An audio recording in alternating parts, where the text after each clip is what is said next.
Dans cette nouvelle vidéo, nous allons répondre à une question. Pourquoi apprendre les maths? Vous savez, aujourd'hui, dans la majorité des choses que vous utilisez ou nous utilisons, que ce soit les outils, les téléphones, euh, les tablettes, tout ce que vous voulez, en fait, on croise les algorithmes. Les algorithmes sont partout. Et c'est quoi un algorithme?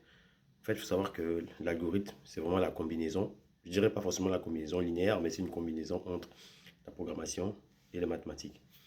Il y a quelques temps, on m'a posé la question de savoir, mais du coup, genre, est-ce que tu peux nous expliquer comment est-ce que fonctionne, par exemple, euh, des, des, des sites comme Netflix ou Amazon Prime, etc., sur la recommandation des films.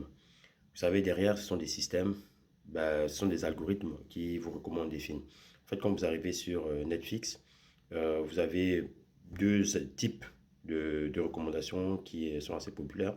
Ce qu'on appelle le filtrage collaboratif, donc basé sur la similarité entre les utilisateurs. Et il y a l'autre qu'on appelle le base content. Donc ça, c'est basé sur le contenu. Donc les items, les films, etc.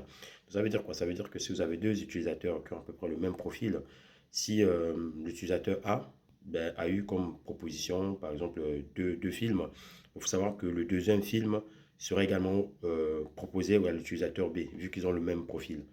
Et basé sur le contenu, ça veut dire que si vous êtes, vous en tant qu'utilisateur, vous lisez un article ou vous regardez un film, si le film vous a plu, et donc l'algorithme va vous recommander d'autres films similaires à celui qui vous a plu. Vous voyez? Donc derrière, ce sont des mathématiques. Je peux vous montrer ça assez rapidement. Donc ça, je pense que je vous avais déjà montré ça, ce dont je faisais allusion. Vous voyez ici, on a deux profils similaires, ben, on va les recommander la même chose. Et ici, c'est basé sur le contenu. Donc si les deux là sont similaires, ben, s'il a aimé ça, ben, forcément, on va pousser également ce film-là ou cet article. Et derrière, il y a cette notion de TF-IDF, donc c'est les Time Frequency, Inverse Document Frequency.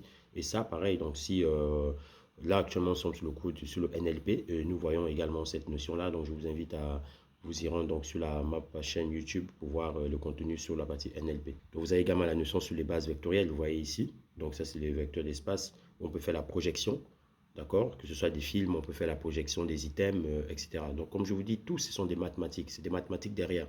Donc pour finir, on a ça. Bon, la vidéo sera un peu plus longue. Vous voyez donc si par exemple cet utilisateur-là aime donc les raisins, les fraises, pastèques et par exemple orange, ben, vous voyez donc pour lui, donc lui, il a aimé les fraises et pastèques. Bon, on va recommander également donc les raisins et l'orange. Vous voyez, donc ça marche comme ça. Il y a ce qu'on appelle donc le user base filtering et puis il y a le item based filtering. Vous voyez, en fonction donc des items ou en fonction des utilisateurs. Donc si les utilisateurs ont le même profil, on recommande les mêmes produits ou bien s'ils ont les mêmes ou en fonction des items, on recommande etc.